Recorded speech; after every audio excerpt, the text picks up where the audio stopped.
I know from this video I'm probably going to get attacked, so I've come prepared. Helmet,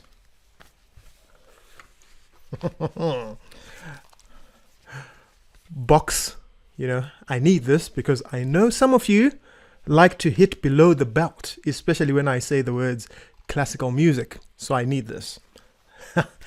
But on a serious note, there's actually a very important reason why I'm making this video, because most people who come to me for jazz piano lessons aren't necessarily beginners. They've usually had some sort of musical education. So they've had piano lessons and they've done things like classical exams, they've studied theory, they can read music, and these are all great things. But here's the problem. They often bring the same habits, the same assumptions, and the same approaches that they used to learn classical music, and then trying to apply them to learning jazz. And they assume, well, this is how I learned music before and it worked, so this must be how I'm going to learn jazz now. But that's not necessarily the case. And sometimes you've got to be very careful, because the very things that helped you to become a good classical musician might actually be the things that are standing between you and becoming a jazz musician. Now, before you start writing angry comments, I'm protected. In any case, you know what? I actually want to make something very clear. So, I'm not saying classical music is bad. I'm not saying classical training is bad. I'm not saying you should forget everything that you've learned. This is not even a debate about whether classical is better than jazz, because for some reason it always ends up going there. All I'm saying is classical training can give you an incredible foundation. So you can get things like technique, you learn how to read, you get some good musical sensitivity, you learn coordination between your hands, you learn discipline, and all these things are incredibly valuable. In fact, I actually did a video a while ago, which you can check out here, on why every jazz musician should actually study classical music. So, what's the problem really? The problem is just the approach that you take to learn jazz. Because jazz asks you to develop a very different set of abilities from classical. And if you approach jazz with exactly the same learning philosophy that you used for classical music, you might end up becoming good at maybe playing classical pieces, but not necessarily good at playing jazz. So in this video, I'm going to give you 5 specific examples of habits to change so that you can start improving immediately. And if you want to get going and start playing jazz like a real jazz musician, then just get yourself a head start by downloading my free ebook, 10 Steps to Playing Jazz. Simply comment the word ebook and I will send you a link to download that ebook for free. So, let's get going. We're going to start, in fact, I'm going to put this away. And let's start with the most obvious differences. So, notation is the first one that comes to mind. Ooh, do I need the helmet? Probably. Because, if you've come from a classical background, you've probably been very comfortable having the music in front of you. So you'll open the book and you'll see the notes, you'll see the rhythms, the dynamics, the articulation, and all that information tells you exactly what you're supposed to play. Now, that makes sense, and it's worked for classical musicians for centuries, so I wouldn't suggest changing that. When I'm learning a piece of classical music myself, I use the music too. I might even memorize the music sometimes, but at least I've got the music there to start with. Now, a lot of my students who come from that classical background like to always have the lead sheet in front of them. In fact, it's so bad because as soon as you take away the lead sheet, they can't play the song anymore. Now, in jazz, the best way to learn the music is not necessarily by reading it. It's actually by listening to other jazz musicians. That's how Louis Armstrong did it. That's how Charlie Parker did it. That's how Herbie Hancock did it. You know, back in the day, there was lots of live jazz all over the place. So actually going out to watch and listen to other musicians was the best way. Fortunately, these days, I mean, depending on where you live, you might have live music happening. But if not, guess what? We've got recordings of all the jazz greats and all the great jazz recordings available to us, you know. So we can actually learn from these. So all the details, the tiny little details, so the language, the interaction between the musicians, you know, little things like articulation, those little things that are quite difficult to notate.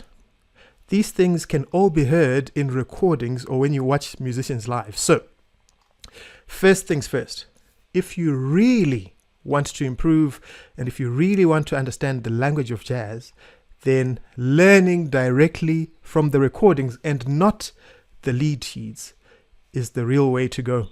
So when you're learning jazz, I want you to get to the point where you can actually put the music away. You need to know the tune. And by knowing the tune, I don't just mean memorizing the melody or memorizing what's written on the lead sheet. I mean knowing the harmonic makeup of the tune. So what's the form? What's happening harmonically? Where are the 2/5 progressions? Are there any secondary dominants here? Where are the turnarounds in the music? What key is the tune being played in? Where does the harmony actually go? You know, so you want to understand the tune so well that the page actually becomes unnecessary, because once the page is gone, then freedom, right? You actually become free. You can now start improvising, because improvising is what jazz is really about. So yes, you can use the notation as a reference and as a learning tool, but you must not rely on it entirely. The second difference is that in classical music, the notes on the page are exactly what the composer wants you to play. But in jazz, that's not necessarily the case. Everything that's on the lead sheet is what I consider an option. So when I look at a lead sheet like this one here, so this is Over the Rainbow, everything here to me is an option. So the key is an option. The lead sheet, yes, it says the song is in the key of E flat. Okay, fair and fine, but I should be able to play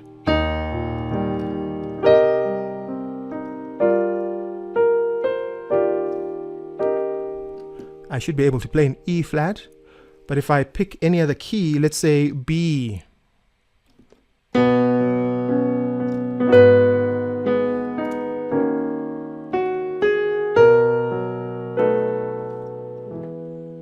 I should be able to do that, right? So the key is really an option. I could have said A,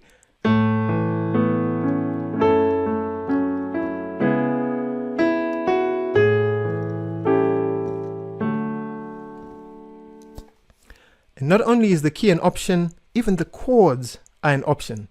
So sometimes I might reharmonize and play my own chords.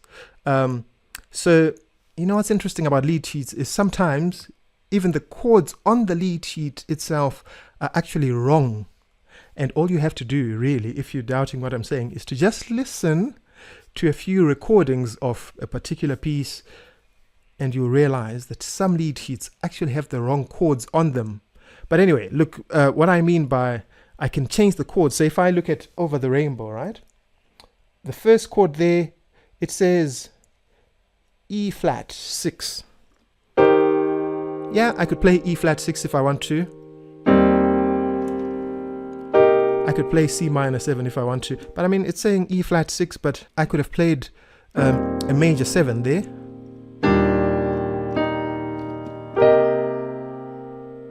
That worked.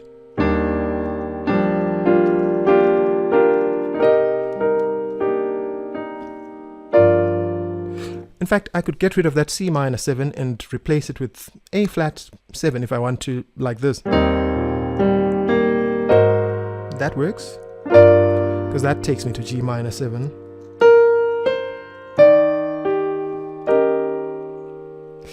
Instead of playing maybe that E flat, I could have played a B flat minor if I wanted to.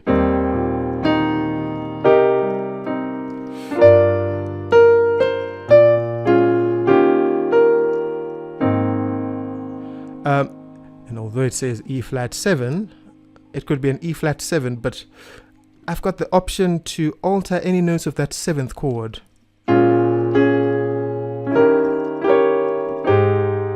So I flatted the 9th of my E flat there. So several options. I could, instead of E flat, I could have played actually something that's even a little bit more out there. I could have played an A half diminished even. So instead of, what if I said,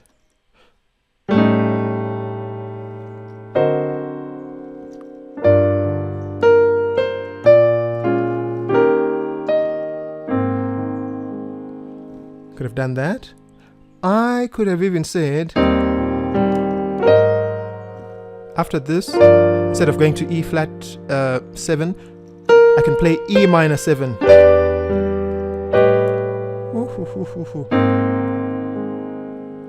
Options, options, options. So I would not take this extremely seriously.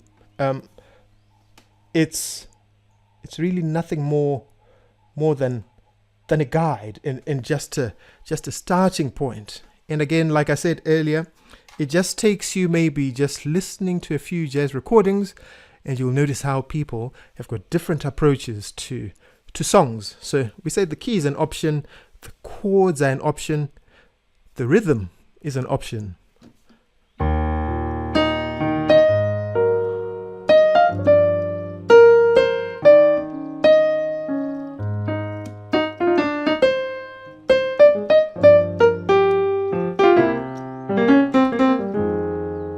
So, not just the rhythm, but the actual notes are an option. In what I played just now, Over the Rainbow was also there. So, again, just listen to more than one recording of a tune, and it's likely you're going to hear 4 different approaches to the rhythmic approach to the notes, or actually the notes themselves. You'll hear someone maybe add some passing notes, someone adds a little bit of syncopation. Options, options, options. So even the style of the song is an option. So yes, I've been playing it as a ballad. Yes, the lead sheet might say ballad, but man, I can swing it if I wanted to.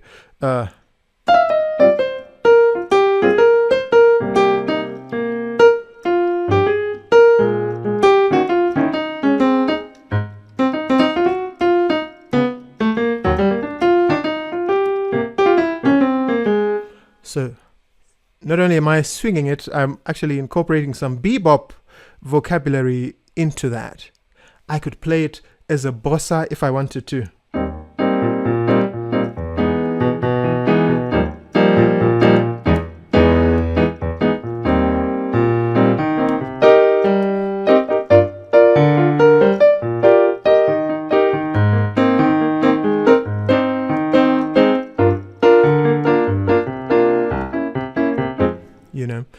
You can change the time signature if you wish. So options, options, options are what I see on the actual lead sheet. Right, so when you sit down to play, nobody is necessarily going to tell you what to play. You have to decide. And that's why I love telling my students that I don't want to hear you saying things like, this is how I play Autumn Leaves, because there isn't one way or one correct way to play Autumn Leaves. There is obviously the way you're playing it right now, and then there's the way that Oscar Peterson played it on this recording But then on this other recording, he probably played it completely different. And then there's this way that Bill Evans played it. And then Wynton Kelly, when he played, these are the chords that he used. And then there's the one that Nat King Cole, for instance, was singing to. And guess what? That's probably not in the key of B flat if it's Autumn Leaves. So he probably wasn't singing the falling leaves, which sounds quite high. Who knows what Nat was singing? Maybe he was singing the falling leaves. And even what I did there, I changed the rhythm of the notes. I moved them around, and that's something that jazz musicians do. Listen to Billie Holiday, and you'll notice that the notes are not exactly what's printed on the page. This is just options. So the tune provides for you a framework, but within that framework, you have choices.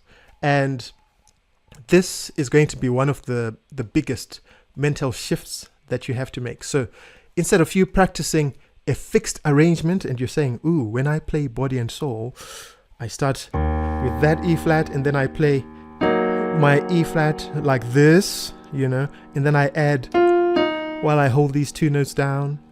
You're going to have different ways of playing it each time. So instead of saying this is how I play it, you want to start asking yourself questions like, what are my options exactly? So you really want to be thinking about, well, should I use syncopation over there, or should I play a minor 7? So let's say you've played your Autumn Leaves, right?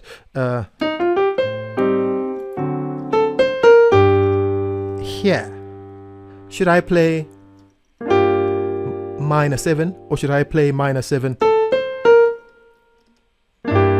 See, that's minor 6. Or should I play minor major 7? Okay. You should be asking yourself these types of questions, Actually, you should even ask yourself, should I play anything at all? Or should I just maybe let the bass player take over the melody for today? That's jazz thinking. It's really all about decisions. It's about, you're just deciding what you're going to play in the moment. So in order for you to make decisions, you need tools. And I provide these tools for you in my Jazz Piano Fundamentals course and in my Jazz Piano Lab. So feel free to take the quiz to find out what's best for you. So I'll put the link to that quiz in the description so that you can figure out what you need with Jazz Piano Fundamentals. We will break free from the curse of the lead sheet. And with the Jazz Piano Lab, you're actually going to start becoming fluent, and you learn all these different ways of getting to places. So you're really becoming fluent at the language of jazz. The links to both courses will be in the description. So please check that out if you're interested. Let's go to the third major difference. And it is the habit of playing by yourself. So in classical music, you know what? Solo piano is completely normal. You can spend years developing a repertoire that you can actually perform entirely by yourself. And that actually works well because the music has already been composed. So if I'm playing a Beethoven piece, the bass line is probably already there. Maybe the harmony is there. And the rhythm is there. And so is the melody, actually. So everything has already been done for you. The composer has already made those decisions. Now, my job is to interpret what's already been written. But now imagine I say to you, okay, play Stella by Starlight. No bass player, so make sure that your left hand actually sounds interesting. There's no drummer, so can you please make sure you've got some rhythmic stuff happening to keep the music alive. No sax player, so yep, you know what? I'm expecting you to play the melody. So if you're playing in B flat, we're thinking, you can't just do that.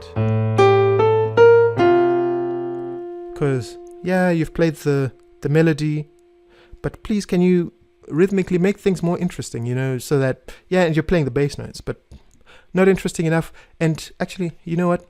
Piano player, where's the harmony while you're doing that? So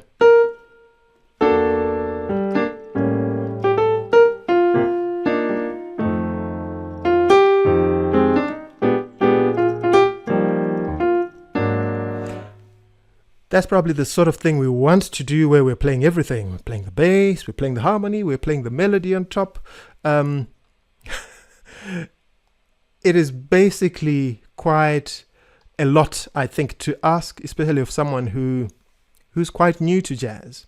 And I think because you're asking the person to create this stuff in the moment, because in jazz, none of this is actually pre-thought. It's not written down already. It's all being made up in the moment. So to ask someone to, do something with the melody, and yes, create something with your bass, and yes, create some voicings, and how you play your song now should be different from how you play tomorrow and the following day, because that's what we expect in jazz. You can't be playing it the same. With all that in mind, I think it's fair to say that solo jazz piano is a very advanced skill. And if you ask me, I think anything advanced needs to be developed over time. So when you're just starting to learn jazz, my advice would be, don't start with solo piano. Start by playing with other musicians. So if you can, play with a bass player, play with a drummer. And this is an important one, play with singers. Because you know what, with singers you're going to find, I might actually need to play this song that I thought was in the key of B flat. I need to play it in a different key because B flat is too high for that vocalist. So I'd advise you to play with other people, because jazz ability is actually developed through interaction. So when you're playing with somebody, you're going to learn to listen, you're going to learn to respond, you're going to learn when not to play and just leave some space. What's interesting about playing with the drummer is that's actually how you learn or figure out how to be rhythmically inventive, because you're hearing the drummer play tap ba-doop tap da. And now you start making phrases like that because you're always hearing those sorts of things.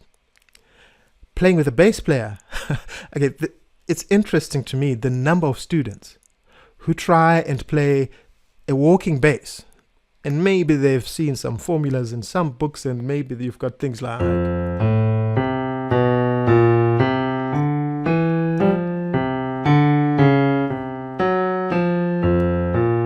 and they're trying to maybe play a walking bass to a blues in a more mathematical manner, but they actually haven't even tried to play jazz with a real bass player to get some sort of concept of what bass should actually feel like. So I think if you ever want to add things like walking bass to your playing, well, playing with a bass player is a fantastic way to develop that.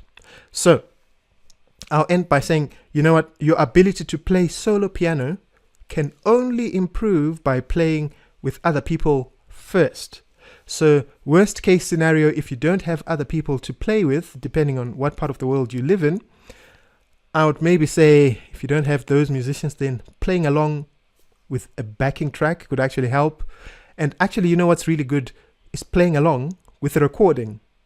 So play Donna Lee with Charlie Parker, and then you can hear what Bud Powell maybe was playing there, because maybe you thought, he's playing mostly an A flat major 7, and then you realize, actually Bud loves to play a 6th, so that's a piece of information you've actually learned. And maybe you realize that, hang on, he leaves some space, so he's not just playing.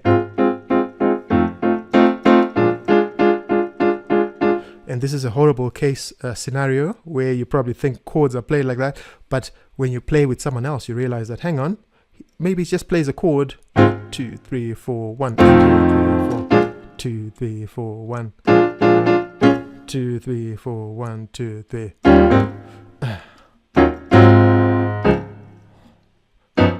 Or whatever, the bottom line is I hope you can hear that my chords are coming in interesting places. So you only learn those things by playing with other people. Now when you're playing solo piano, you've already got an interesting sense of rhythm, and you can actually comp for yourself while you're playing. All right, moving on. The fourth difference, and this one really holds quite a lot of people back, is the fear of playing wrong notes. So classical music can actually create a very strong association between wrong notes and mistake. It can actually say wrong note equals mistake.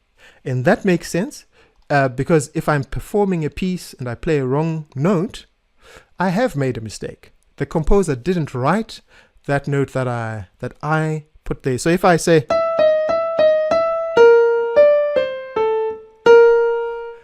that's a mistake, because that's not what was written. That's what was written, So I practice until I can eliminate that mistake. And you know what? That's a very useful discipline. But if you take that mindset into improvisation, you can actually become paralyzed.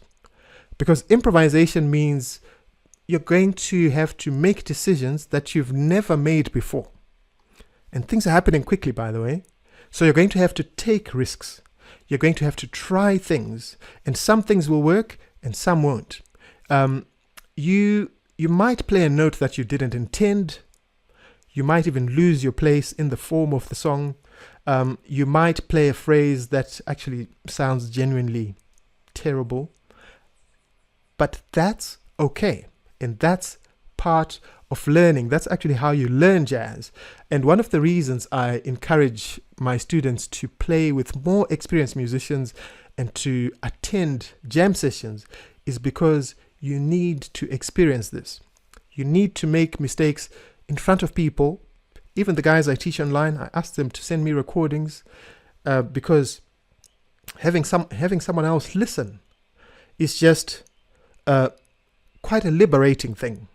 And when you're playing jam sessions, or when we say make mistakes, I mean, this is not necessarily to embarrass you, because you need to recover. You're just going to have to say to yourself, you know what, I made a mistake. No one's judging me. And you know what? I'm still alive. And that's an important thing to say to yourself, and that really helps you along on your journey. And then you learn this thing that you actually cannot learn in your practice room: how to recover. So you keep going, you listen, and you find your way back into the form. And eventually what starts happening is the fear starts disappearing, because you're no longer really trying to prove, I'm a perfect musician, and I've just played this thing that I practiced for the last 10,000 hours. You're simply trying to communicate and express your own ideas. Mistakes are part of it, and anyone who's attempted to improvise knows that. The jazz audience knows that. So when you're learning jazz, do not be afraid of making mistakes. And now, the final thing that we need to be aware of. In classical music, one of your major responsibilities is interpretation. So someone has already written the composition, and now your job is to bring that composition to life through things like your phrasing or your dynamics, your touch, your articulation, and your general musicality, your interpretation.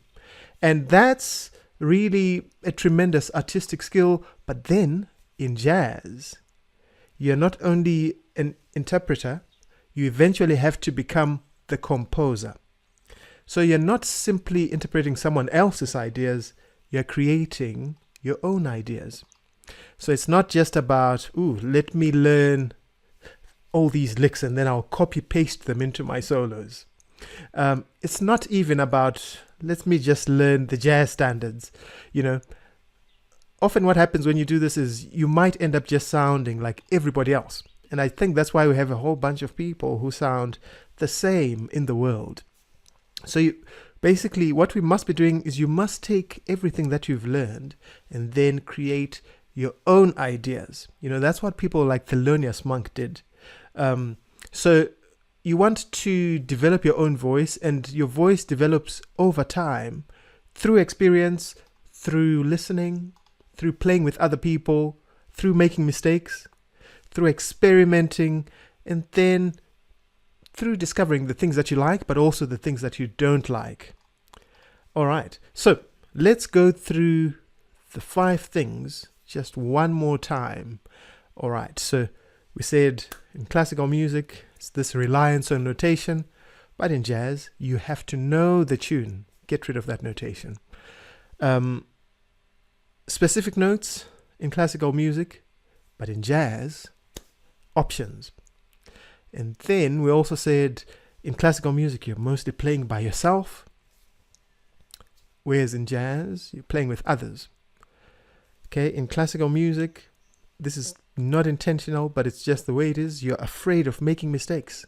There are things called wrong notes. But in jazz, you have to make these mistakes, and it's all about experimentation. In classical music, it's all about interpretation, but in jazz, you must develop your own voice. From jazz, I mean, it doesn't even have to sound like jazz. You can even create your own things. Like right now, I'm busy trying to write my own things that sound like Zimbabwe, because that's the country that I come from. So I'm using all my jazz knowledge, even my classical knowledge, my knowledge of Zimbabwean music, and I'm trying to create my own thing, which you guys will hear hopefully sometime soon. So what I want you to notice about the 5 things that we mentioned in this video is, yeah, they look separate, but actually interesting enough, they're all connected. Okay. And the bottom line is, if you adopt the jazz approach to learning jazz, you'll get there way faster. Okay. So now you might be thinking, well, Owen, I understand the problem. How exactly do I start to change the way that I practice? If you're in that position, then my recommendation would be, first, check out my Jazz Piano Fundamentals course. If you're not entirely sure what to do, then maybe don't go there. Rather start with my quiz. So you can take my quiz and I will guide you towards the next steps that are specifically for you. The link to the quiz is in the description, but if you can't find it, just type the word quiz and then I will share that link with you. So hopefully you got something from this video. If you can just try and tweak one of the habits that you have, because you know, in life our biggest problem is awareness. So hopefully you've developed a little bit of awareness from this chat. And I probably need to have this handy because the video is nearly at the end and I need to put this and that, right? But basically, if you can change one habit, I'm hoping that you can see some transformation in your playing and you start to see some real results. If you're not yet subscribed to the channel, please do me a favor and click that subscribe button. If you enjoy the video, please give it a like. And if you'd like to share some thoughts, please feel free. Am I scared of any comment? Not really. Right. If you've got some thoughts, please feel free to share them in the comments. Preferably comments that will actually help other people. That'll be great. I hope you put these into practice and I hope to see you in the next video. Take care.